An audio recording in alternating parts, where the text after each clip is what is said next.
Es 2 de chilena. El nuevo combo es 2 de chilena y pueden pedir aquí llamando a la línea baja. Estamos vendiendo, a partir de ahora vendemos empanadas de chilena aquí en el bar más polémico de la televisión paraguaya. Vamos a meter solicitud entonces. Y bueno, está bien. 2 de chilena con pancita para Lorena, por favor. Están practicando chileno también. Sí, ya estamos así. Bueno, y Cerro Porteño que ganó también, bueno, Nacional que es puntero del campeonato, pero se pone lindo el campeonato en estas 4 fechas, ¿verdad? Faltan 4. ¿Cuántos partidos? Esta semana hay fecha. Mañana, ¿Esta semana hay fecha? Esta semana hay fecha, se adelanta, obviamente tiene que ver con lo que está ocurriendo en toda la región, porque bueno, empieza la Copa del Mundo muy pronto también, ¿no? Así que tienen que, de alguna manera, tienen que terminar rápidamente el campeonato. Y dentro de poco vamos a saber quién es el campeón del torneo de clausura. Argentina terminó ayer, Uruguay terminó ayer. Infartante. Exactamente, Boca que fue campeón en Argentina. Gracias, River. Gracias, River. Gracias, River. Los partidos, los grandes, tienen que jugar siempre como una final. Claro, nunca entregar. Nunca. Nunca. Así Nunca mismo. entregar. Jamás. Claro. No hay que aplaudir los goles ajenos. Independientemente a que te quedes eliminado o no. Vos tenés que entrar a jugar el partido y tenés que ganar. Claro. ¿O no, Carlos Quise? No hay otra forma de decir, esa es la mentalidad que tienen todos los jugadores de fútbol. Jugador de fútbol cuando eres chico, cuando todavía ni llegaste, vos entrenás o jugás a la pelota para ganar. No hay otra medida. Lo que pasa es que el periodismo muchas veces se agarra de estas cosas para crear y dudar, pero te aseguro que ningún periodista que habló de que podía arreglar Independiente o River, hoy nadie dice nos equivocamos en nuestra opinión previa. Nadie te va a decir, pero es el juego que genera el entorno del fútbol. Así es, bueno, vamos a tener más información enseguida acerca de eso y por supuesto, bueno, la información más importante del fin de semana que tiene que ver con lo que ocurría, bueno, con Osvaldo Villalba, líder de este grupo criminal, que fue abatido el día de ayer, fue la información más notable y más importante del fin de semana. Es la noticia más importante desde la captura de Carmen Villalba y Alcido Viejo, que eran los líderes en aquel momento. A partir de ese momento, estamos hablando allá por el año 2004, lidera la banda el hermano menor de Carmen Villalba, Osvaldo Villalba. Responsable de todos los secuestros en este país. Ideólogo, ¿verdad? Desde el 21 de septiembre de 2004, cuando secuestraron a Cecilia Cubas, todos los secuestros de Cecilia Cubas para acá, responsabilidad de este criminal, este asesino. Exactamente. Y estamos hablando de una persona porque, bueno, si bien ayer llegaba la información acerca de esto, enseguida vamos a hablar con alguien de la FTC también, para que nos dé un poquito más de detalles acerca de esto, porque seguramente ya el procedimiento, es un procedimiento que seguramente vienen estudiando hace un buen tiempo. Y bueno, ahora, ¿qué va a pasar a partir de ahora? Porque estamos hablando de uno de los brazos más importantes que tiene este grupo criminal. Entonces, bueno, la consulta es, ¿qué va a pasar a partir de ahora? Hoy también vamos a tener aquí, en el bar más polémico de la televisión paraguaya, a un ex ministro del Interior que nos va a dar detalles también. Vamos a escuchar un poquito. Esto es interesante, debatir un poquito y llegar a la conclusión de cómo va a proseguir esto, cómo va a continuar todo esto. Así es. ¿Quién va a liderar a partir de ahora? Porque acá, al caer la cabeza, esto puede significar la desbandada. Bueno, por eso... Ojalá. Por eso difícil, decía, ¿no? qué tan importante fue todo esto y por eso queremos saber qué va a pasar. Uno de los brazos... Evidentemente estamos hablando de un personaje, este criminal, muy importante dentro de la estructura. 17 años líder, del EPP en este caso, del grupo criminal. Años líder. Ideólogo. Claro, por eso te digo, ¿qué va a pasar ahora? Esto queda en la nada, esto continúa, creo que, a ver un poquito, ¿quién es el que queda? Ahí tenés, Manuel Cristaldo Mieres. Mieres. Que es uno de los más antiguos. Él quedaría en este caso. Se hablan de otros nombres, pero él es el que tiene el nombre más mayor fuerte, antigüedad, mayor experiencia, porque el resto son cuadros muy jóvenes. Muy jóvenes. Recordemos que el EPP es un grupo criminal familiar. Son 3, 4 núcleos familiares que forman parte de esto. Recordemos, los hermanos Villalba. El otro que fallece es el 4º hijo de una familia que perdió todos los hijos, por dar un ejemplo. Así que estamos muy atentos y en un rato vamos a hablar con alguien que conoce mucho porque estuvo muy de cerca con un secuestro que fue muy sonado. Y fue, podemos decir, el último secuestro donde se logró recuperar con vida al secuestrado. Que no es un dato menor porque tenemos hasta ahora 3 compatriotas que no sabemos dónde están. El EPP nunca comentó a la familia, nunca les dijo dónde estaban. Recordemos Edelio Morínigo, recordemos a Oscar Denis y recordemos al señor Urbieta.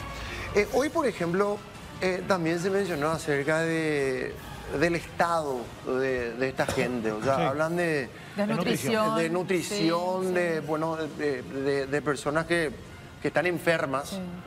Y de qué manera viven. Inclusive se hablaba de una cantidad, ¿verdad? Que decían que eran entre 15 a 20 que estaban más o menos, rondando esa cantidad de integrantes de esta banda delictiva, ¿verdad? ¿Y hace cuánto tiempo, imagínense ustedes hace cuánto tiempo, este fue un procedimiento que se realizó ahí en el norte del país, sí, como normalmente ocurre? Sí. ¿Y cuánto tiempo le toma a la FTC lograr este cometido? Un año de trabajo de inteligencia. Claro, lo que pasa, Héctor, compañero, audiencia, se cuestiona mucho también el trabajo de la FTC. Sí. Más todavía porque no sabemos de qué manera están trabajando, si es que, bueno, evidentemente que lo lograron. Ahí está uno de los problemas. Claro, y se está hablando, se habla mucho de lo que gastamos. Está bien. Para la FTC. Entonces el presupuesto que va directamente ahí. Pero y decíamos, ¿y los resultados? Bueno, ahora tenemos un resultado que es un resultado todo positivo. Gasto que haga, si los resultados son buenos, el gasto es lo menos. Porque decía hoy Zavala, el senador, diputado, decía que en seguridad privada IPS gasta más que la tarea conjunta. Y también hay un detalle porque hay mucha fantasía. Para decirte cómo gasta el Estado, ¿no? Hay mucha fantasía. No es que hay un presupuesto extra, es un presupuesto que viene de Fuerza Armada, de otros, que si nosotros llegamos a desarticular la Fuerza de Tarea Conjunta, esa plata no es que vaya a otra cosa, vuelve a la Fuerza Armada, vuelve a otras cuestiones, y estos militares en vez de estar en el monte van a estar aquí en Capital.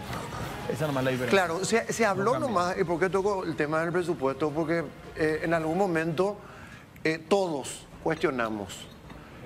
Acá estamos hablando de un presupuesto millonario y que muchas veces inclusive Cardoso, Nimio Cardoso, había mencionado de que es un presupuesto, si bien es un presupuesto para nosotros, bueno, vemos el monto y es un presupuesto millonario, pero... Insuficiente para algunos, que es ¿verdad? Insuficiente, sí. Claro, pero estamos...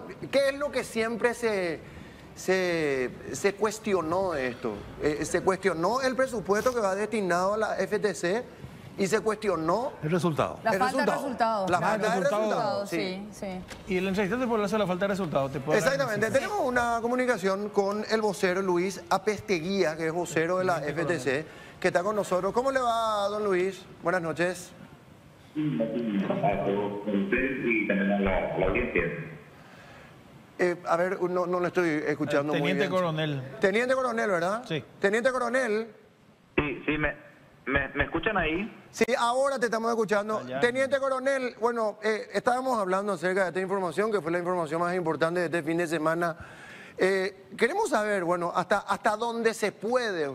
Ustedes vienen trabajando, siguiendo los pasos, venían siguiendo los pasos, me imagino, de Villalba. ¿Cómo se concreta todo esto, Teniente Coronel? ¿Le escuchamos? Bueno, es un trabajo de proceso. Nosotros teníamos ya información del Batallón de Inteligencia Militar de que este grupo criminal y terrorista estaría en la zona del Cerro Guazú. Esto veníamos repitiendo ya, inclusive en declaraciones anteriores a los diferentes medios.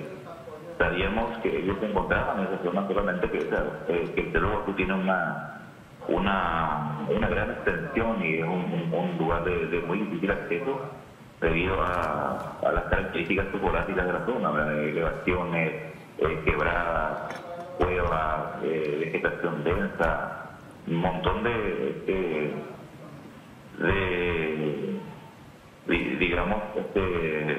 dificultades para ingresar en ese lugar.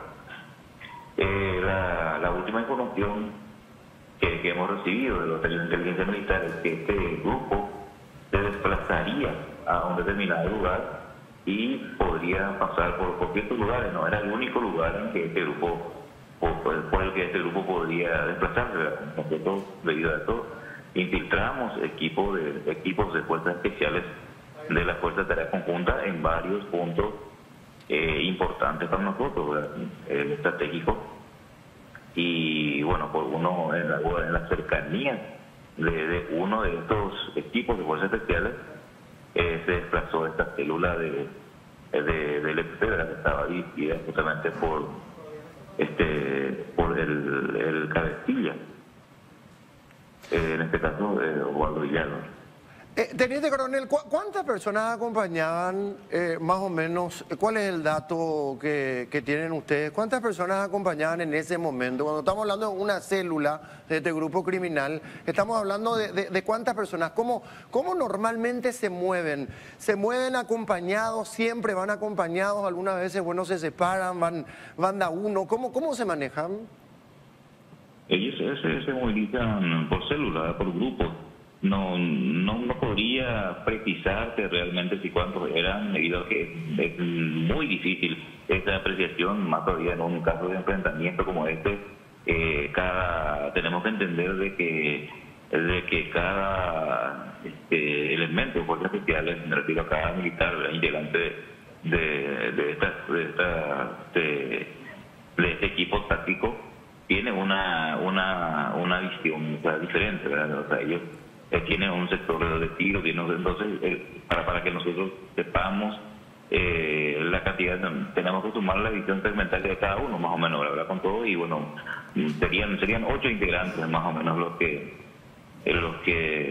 llegaron, o 8 criminales los que llegaron hasta la colonia indígena. Y normalmente también, desde el Coronel, hablamos del lugar, porque había comentado recién de que es un lugar muy complicado, muy inclusive denso, para, sí, claro, sí. Boscoso seguramente. Sí. Normalmente estas personas se movilizan en estos lugares, en este tipo de lugares. Sí, así es. Como te dije previamente, nosotros ya sabíamos de que ellos se encontraban en este sector. Seguramente si se fijaron ustedes en los cuerpos, pueden ver que ellos estaban totalmente desnutridos, ¿verdad? Estaban delgados, con problemas en la piel, en la dentadura, lo que indica de que estaban teniendo dificultades para recibir logística. Eso a raíz del trabajo que justamente estamos realizando, prácticamente debido a la infiltración de equipos de fuerzas especiales que teníamos en lugares estratégicos. Ellos tenían muchísimas dificultades para recibir logística, y también tienen dificultad hoy día para reclutar gente. Teniente Coronel, ¿qué tan importante fue el golpe de la FTC con relación a esto, y más teniendo en cuenta que muchas veces hasta nosotros, bueno, en general la opinión pública pedía resultados acerca de todo esto, y ahora concretaron en este caso agarrar, bueno, y matar a este criminal que es, digamos, que decíamos al principio del programa también, uno de los brazos más importantes de este grupo criminal, Teniente Coronel. Así es, sin duda es un golpe muy duro para este grupo criminal y terrorista.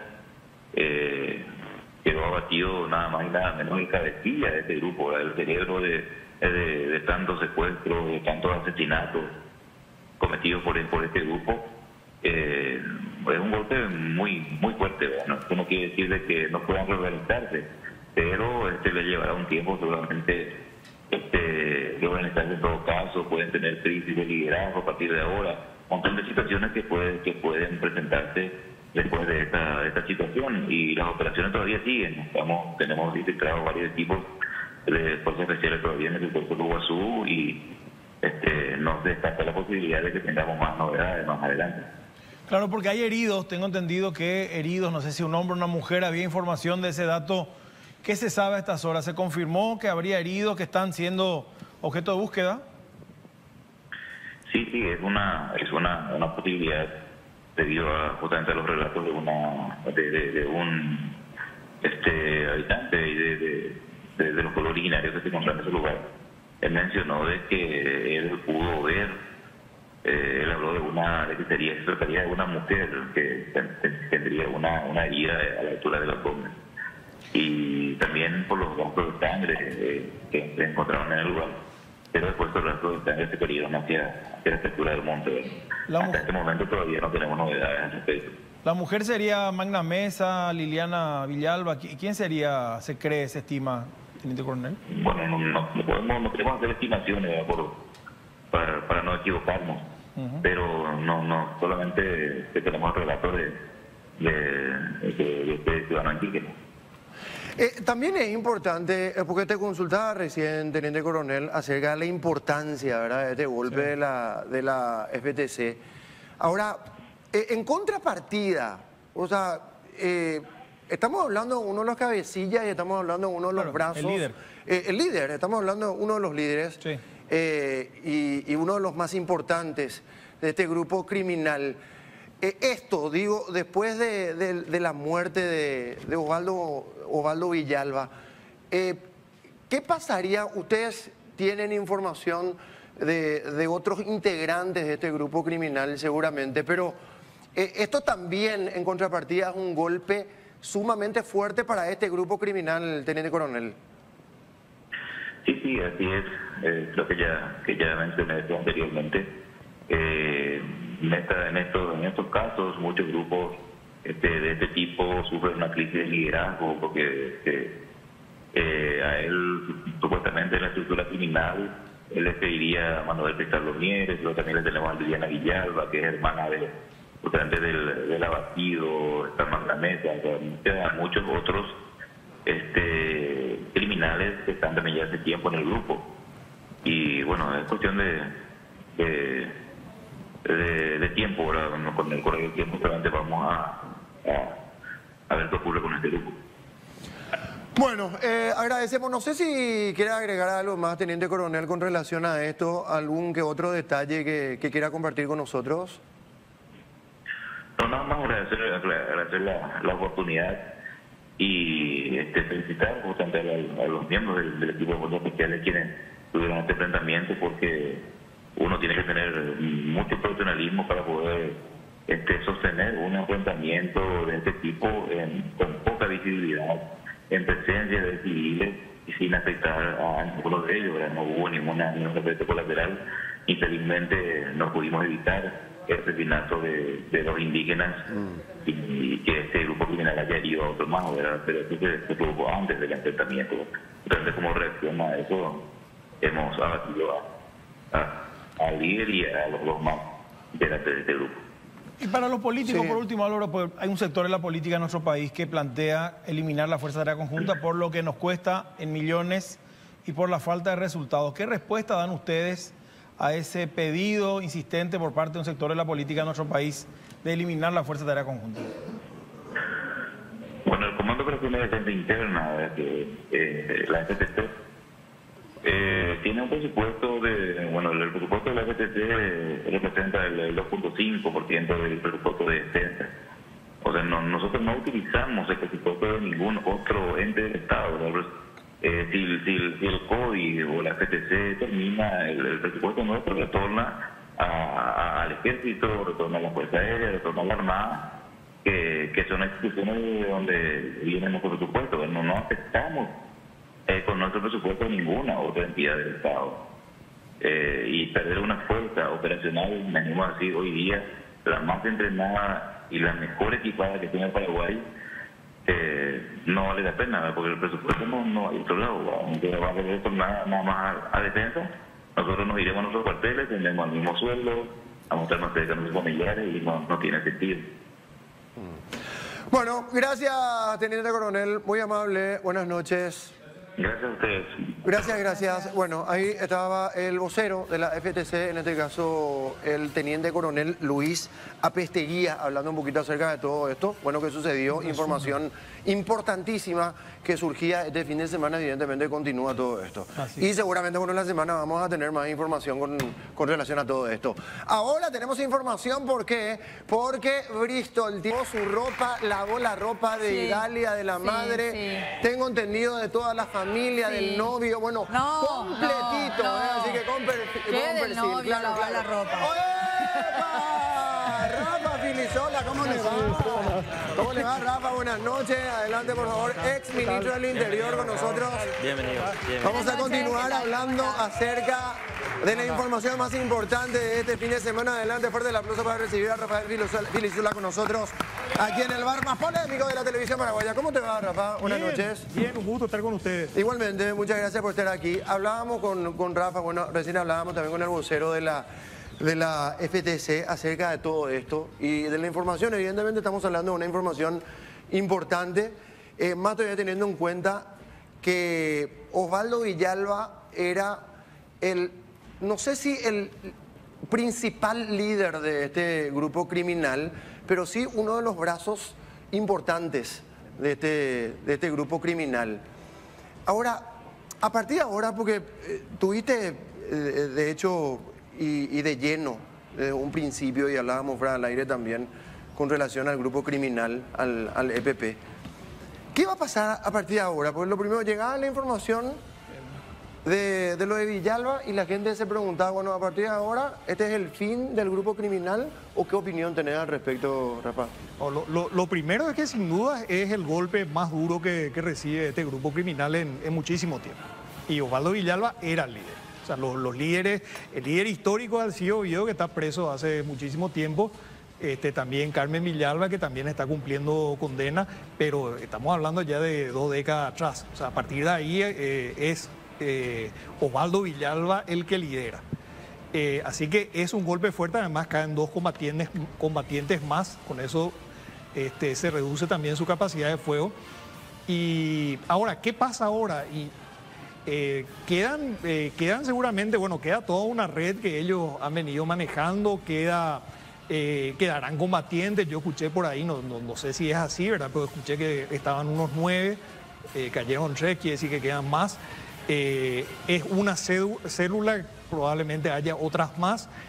Y queda gente muy entrenada, Cristaldo Mieres, por ejemplo, Magna Mesa también, están muy entrenados, así que siguen siendo una potencial amenaza. Lo bueno sería es no darle justamente ese tiempo para que se vuelvan a reorganizar, porque imagino que una organización criminal así tendrán su plan B. Estarán entrenados para este tipo de situaciones y para justamente lo que vendrá después, ¿verdad? Sí, la experiencia normalmente es que cuando ellos reciben un golpe, ellos se retraen. Ajá. Y pasan, bajan perfil y se esconden, básicamente.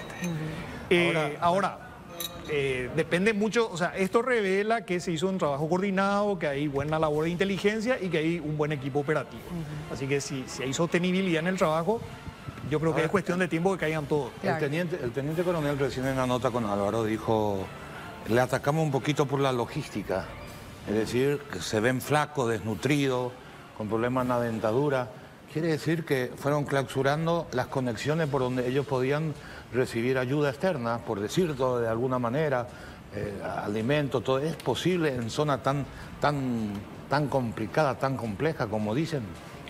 Sí, bueno, lo que yo puedo decir es que hasta donde yo recuerdo, ellos justamente se caracterizaban por tener una buena red de suministros. O sea, estaban bien alimentados, por citar, ¿verdad? Y esto a mí me pareció siempre muy llamativo. Para ellos, organizar un secuestro requería mucho tiempo, años a lo mejor de trabajo de inteligencia, años de organización. Ellos iban articulando campamentos en distintos lugares donde iban a mantener a los prisioneros, a los secuestrados, y los iban mudando, pero todo eso ellos preparaban con mucho tiempo de antelación. O sea, requería mucha logística, mucha organización y mucho apoyo, y ellos contaban con una red de apoyo importante. Tal es así que, por supuesto, ellos están en contacto movimiento y qué sé yo, pero en general tenían la capacidad de mantenerle a los secuestrados y mantenerse a ellos mismos. Y también recibimos muchas veces información de inteligencia de cuando tenían problemas de salud, acudían inclusive a centros públicos o gente o pobladores de la zona les apoyaban. Esto que dice el teniente coronel me parece importante, porque si es cierto que ellos han logrado cortar esa red logística, entonces esa es una buena noticia, porque significa que tienen un campo de acción más limitado. Ahora, Rafa, mira que nos preguntamos siempre esto, ya que hablaste de cortar y cortar de raíz. ¿Por qué no se puede cortar de raíz esto? Porque si bien, y hay que decir las cosas cuando se están haciendo bien también en este caso y este operativo puntualmente de la FTC, pero es una cuestión de logística, es una cuestión de voluntad política, porque se habla de un brazo político que colabora directamente con este grupo criminal. ¿Cuál es el problema, Rafa? Yo en primer lugar no creo que en este momento haya un brazo logístico, un brazo político, vamos a decir, que coopere con ellos. Es cierto que ellos originalmente estaban vinculados a sectores políticos testimoniales, o sea, es decir, que no tenían una participación política y electoral importante. Ahora, a partir de ahí yo no creo que ellos hayan tenido apoyo político. Ahora, y se investigó mucho, por lo menos el tiempo que yo estuve en Interior se investigó muchísimo y no pudimos detectar eso. Ahora, sí creo que ha habido un problema en cuanto a la sostenibilidad de las políticas de seguridad destinadas u orientadas a su captura. Por ejemplo, o sea, se producía el secuestro de la señora de Bernardi, por ejemplo. Se producían capturas, se le condenaba a determinadas personas y después como que el Estado se olvidaba de ellos. Lo mismo ocurrió con el caso de Cecilia Cúa. Y después llegan al 2008 cuando ellos presentan o sea, se presentan como EPP, porque anteriormente no se presentaban de esa manera, con el secuestro de Listro, en el ataque a un cuartel militar en Tacuatí, y realmente había muy poca información sobre ellos. ¿Y qué es lo que te decían? Que habiendo tantas prioridades, el personal más calificado estaba destinado a otras cosas y como que no se le hizo un seguimiento a esa organización. Entonces, al no haber una política de Estado, y al contrario, inclusive, muchas veces se iba cambiando equipos, se iba cambiando de estrategias, al no haber sostenibilidad, obviamente es muy difícil que haya resultados. Yo creo que en este caso, a partir de ahora, y asumiendo que han habido aciertos y han habido desaciertos probablemente, pero a partir de ahora creo que hay una actuación sostenida porque han habido resultados en los años anteriores y además, al contrario, se ve que ellos tienen menos capacidad de acción que en el pasado. Sobre todo si tomamos el periodo constitucional anterior, tenemos que hicieron decenas de secuestros, muchísimos asesinatos, ataques a estancias, atentados con explosivos. Y bueno, ahora se ve que están más disminuidos en cuanto a sus posibilidades y eso es positivo. Yo creo que si se mantienen las políticas adecuadas y se le sigue dando el apoyo a las fuerzas públicas, se sigue invirtiendo lo que es necesario, que yo creo que se tiene que invertir más de lo que se invierte, inclusive pues faltan recursos. En el norte creo que es una cuestión de tiempo para que sean capturados todos. Ahora, ¿por qué pensás que bajó el potencial de fuerza de ese grupo? ¿A qué se debe? Y yo creo que por la sostenibilidad de las acciones y por la coordinación. O sea, a ver, hay dos cuestiones que son importantes en la lucha en este caso, contra una organización criminal. Uno, que el trabajo de inteligencia sea constante. Dos, que se tengan los recursos para sostener ese trabajo de inteligencia. Pagar informantes, estar en la zona, pagar personal, entrenar al personal, lo que decía el teniente coronel, o sea, el personal que va ahí va con su fusil, pero sabe que uno de repente va caminando por esa zona boscosa, la gente dice, no, desde arriba se ven muchos claros, y que yo sí, pero de repente te metes en esos montes y vos a medio metro no estás viendo nada. O sea, fácilmente te pueden emboscar, te pueden disparar y el personal sufre eso. Ahora, fuiste ministro en su momento, sí. Te tocó lidiar con un secuestro que gracias a un trabajo conjunto, un trabajo fenomenal, se pudo lograr tenerlo de vuelta con vida a Fidel Zavala. ¿Cómo lidias? A mí me cuesta muchísimo, creo que a todos nos cuesta, porque ni bien saltó la noticia ayer, lo primero es el descrédito de la desconfianza. La gente que te dice, esta es una jugada del gobierno. En todos los gobiernos pasó, ¿eh? Sí. Esta es una jugada del gobierno o una cortina de humo. ¿Cómo se siente después de haber lidiado, de haber estado más de 90 días y sus noches ahí tratando de lograr que vuelva un compatriota con vida nuevamente? ¿Cómo se hace para convivir con eso? Es bastante frustrante. Imagínate, y ya voy a contar una infidencia.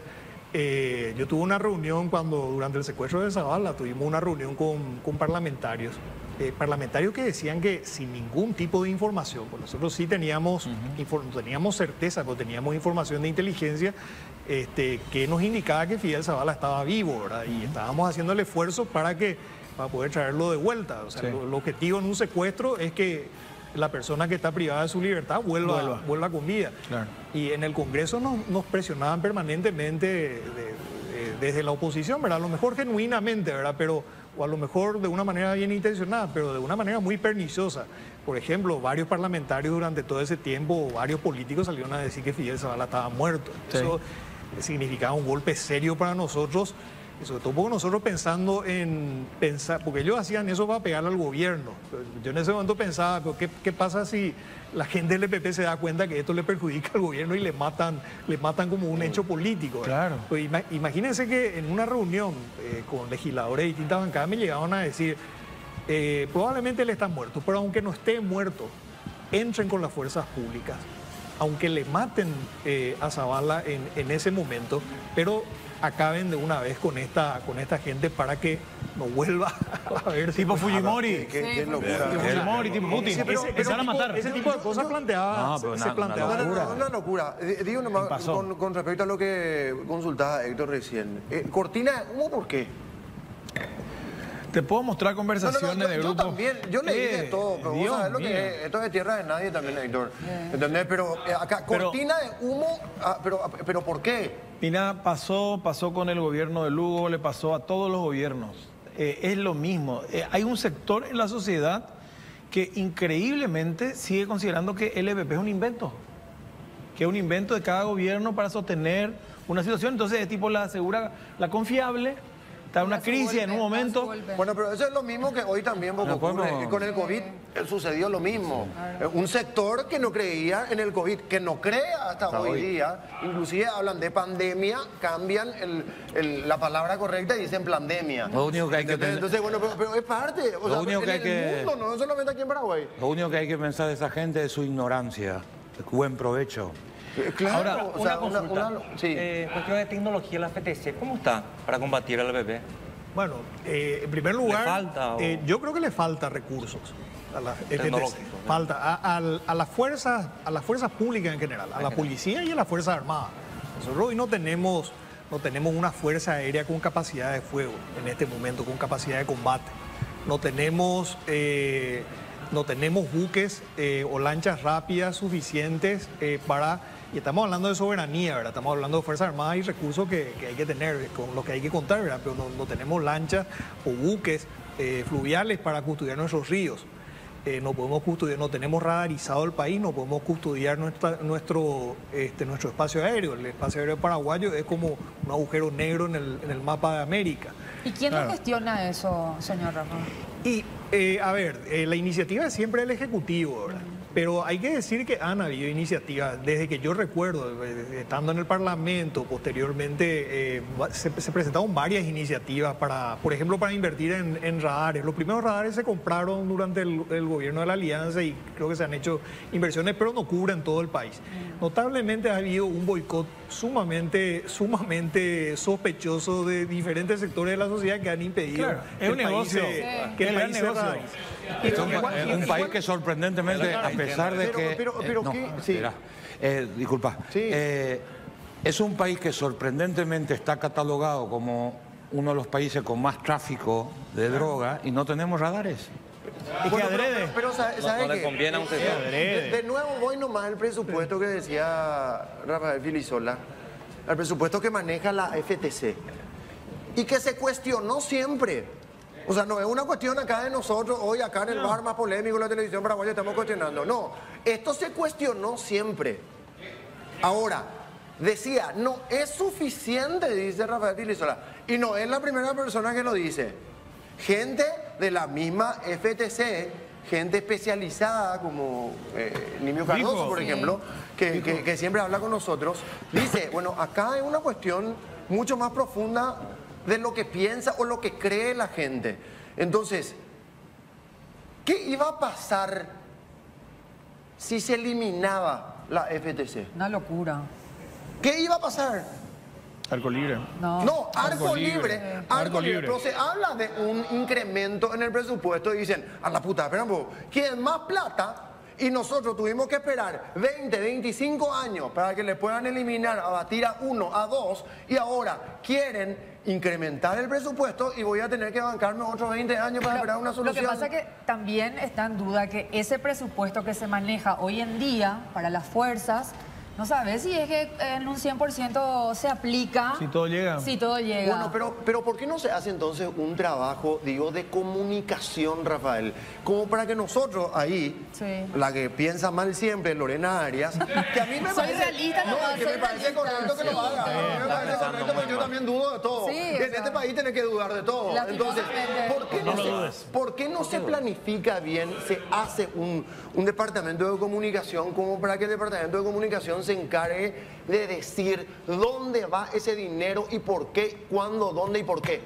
Bueno, en el Congreso se suele controlar y se suele verificar el presupuesto que se asigna, ¿verdad?, al trabajo en el norte en general. Ahora, el problema, yo no sé cómo, en este momento yo no tengo datos actualizados, ¿verdad? Ahora, yo estoy pensando en general en la policía, en los policías y los militares que están en la zona y bueno, ellos necesitan armas, necesitan municiones, algo que nosotros no tomamos en consideración, pero alguien que está en la línea de fuego necesita recibir entrenamiento permanente. O sea, si vos no recibís entrenamiento permanente, eso te puede perjudicar seriamente y te puede costar la vida. Necesitan tener blindados. ¿Cuántos militares y policías murieron porque de una manera que se podía haber evitado? Porque se iban de repente en trasganado en vez de irse en vehículos adecuados. Claro, desprotegidos. Entonces, ese es, si tomamos el tema de la seguridad en general, porque no hay que pensar, cuando hablamos de seguridad, es un error pensar únicamente en el EPP. Ciertamente el EPP es un grupo que ha cometido muchísimos asesinatos.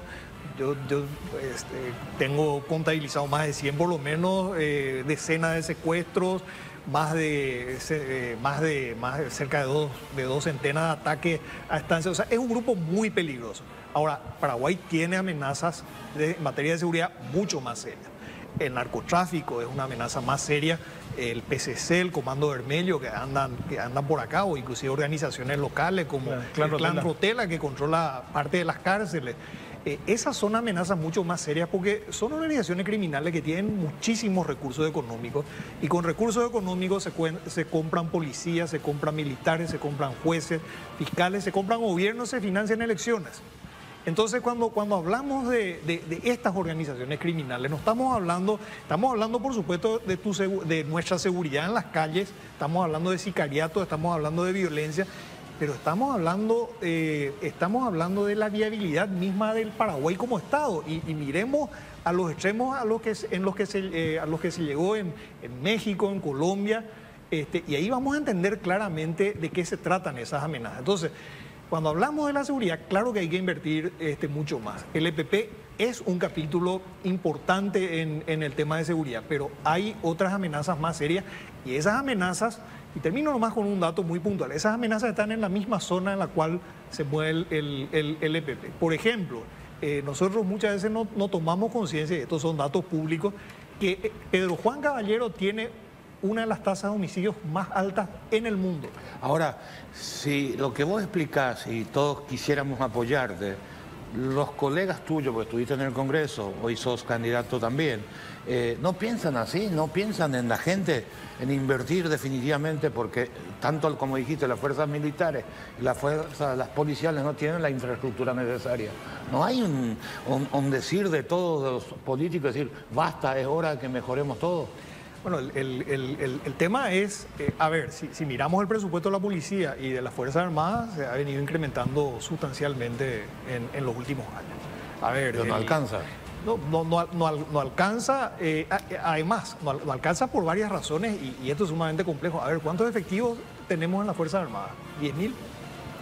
10.000 efectivos tenemos en las Fuerzas Armadas y policías. ¿Cuántos policías tenemos? En la plantilla figuran 24.000. Ahora, los 24.000 están en la calle. No. Dentro de los 24.000 están administrativos, están... En fin. En la calle no están luego. O sea, acá convengamos eso, en la calle no están. Sí. Y además, de los que quedan, tenés que dividir en 3 turnos. Porque en teoría el personal no puede estar 24 horas trabajando, o sea, que trabajan por turno. Entonces, ¿cuántos policías están en este momento operativos? Entonces, ¿cuántos necesitamos? O sea, hay toda una tarea que nosotros tenemos. ¿Y cuántos? A ver, ¿y cuántos policías? Y hablo de policía porque seguridad interna es una tarea policial desde el punto de vista constitucional. ¿Cuántos policías hay en Pedro Juan? Y de esos policías, ¿cuántos están debidamente equipados? Y no solamente Amambay, porque si tomamos tasas de homicidios preocupantes, también San Pedro, Concepción, Canindeyú.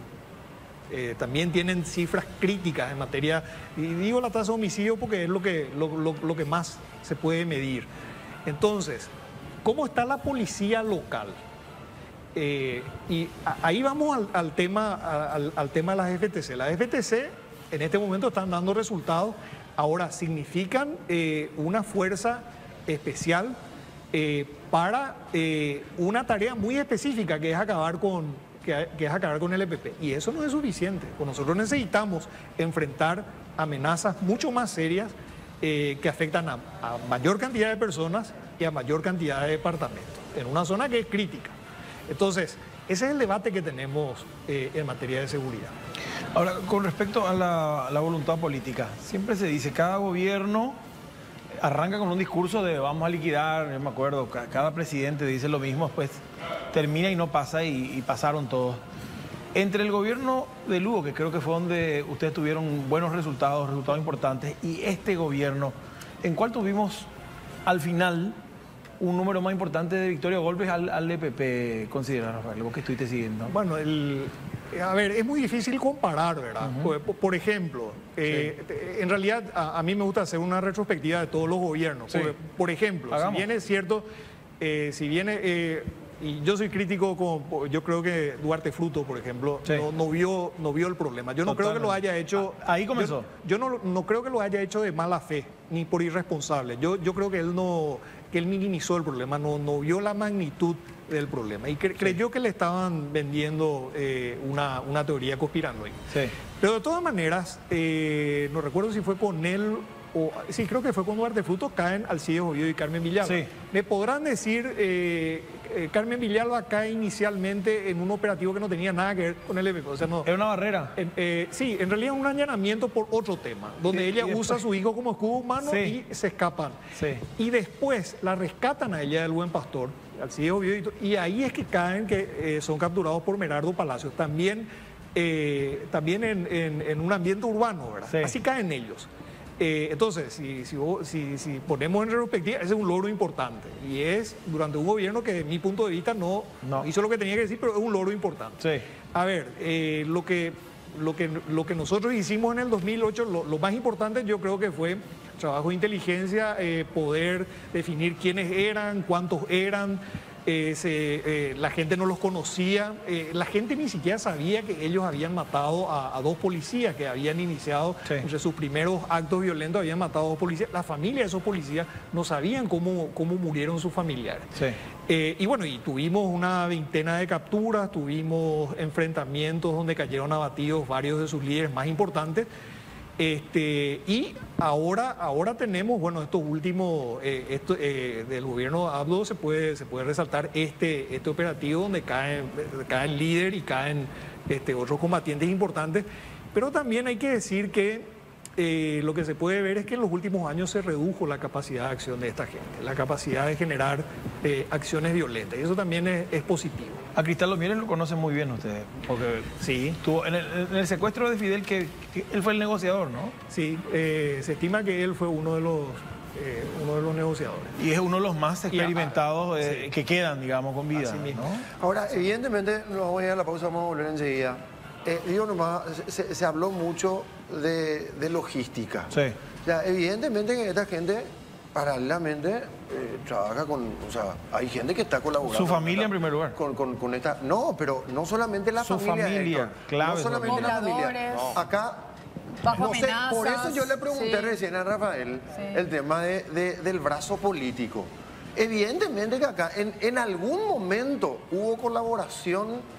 O protección. O protección, o no sé, algo sucedió en algún momento. Yo no quiero tildar ni al Partido Colorado, ni al otro partido, ni al otro movimiento.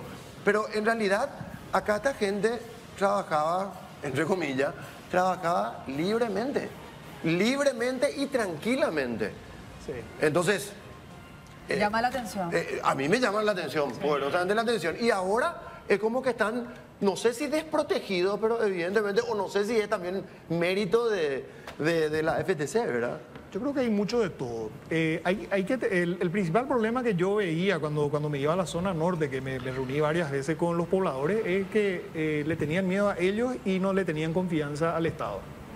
Ese era el principal problema. Era muy difícil establecer el miedo y la desconfianza. Claro. Y por supuesto, hablar de cooperar. Porque, te decían, sí, nosotros les vemos a menudo. Y le decían, ¿por qué no nos dicen dónde están? Y te decían una semana después, pasaron por acá. Eso fue hace una semana. Obviamente tenían miedo y además no confiaban en el Estado. Yo recuerdo que cuando nosotros empezamos, había 2 comisarías de la zona, la de Juguañandú y la de Curuzú de Hierro, estaban destruidas. Sí, ¿no? Y hacía 2 años que... habían sido atacadas y quemadas por el EPP. Y yo decía, ¿por qué no reconstruyeron? Y la policía me dice, mira, me decían, mandamos albañiles para que reconstruyan, pero les hacían correr. Entonces tuvimos que trabajar y después me acuerdo me reuní varias veces con la comunidad, el señor Listro nos apoyó muchísimo y había un grupo de la comunidad que no quería saber nada de tener presencia policial en la zona. Decían, no queremos que se reconstruya la comisaría. Al final terminamos reconstruyendo y bueno, y se quedaron ahí. Y eso fue un hito importante donde en cierta manera se restableció una suerte de confianza. Y después se logró la cooperación de pobladores. Mirando, Rafa, a partir de ahora, antes un después, esto evidentemente no termina, claro, pero el procedimiento tiene que continuar de la misma manera. Me imagino que eso están haciendo. Y bueno, y acabar de una vez por todas con esto. Tanto venimos hablando de eso, ¿verdad? Ya se va a acabar. Le estamos pisando los talones. Bueno, tantas cosas, ¿verdad?, que venimos escuchando hace años. Bueno, yo creo que, a ver, hay algunos que han tratado de poner fechas o que han tratado de poner, y eso no tiene mucha razón de ser. O sea, no... sí, yo creo que es cuestión de tiempo. Ahora es muy difícil especular cuánto tiempo pueda llevar, pues no sabemos muy bien cuántos son, están en una zona en cierta manera muy complicada. Ahora, yo creo que la clave es la sostenibilidad y el respaldo. O sea, hay que mantener estas tareas de inteligencia que han resultado exitosas, tareas operativas que han resultado exitosas, estrategias que han funcionado bien, personal que ha demostrado que tiene calificación y que tiene capacidad. O sea, hay que respaldar al equipo. Eliminar no es la vía, porque CODEUPI y algunos sectores políticos dijeron hay que eliminarla. La fuerza de eliminar no, esa no es la vía, Rafa.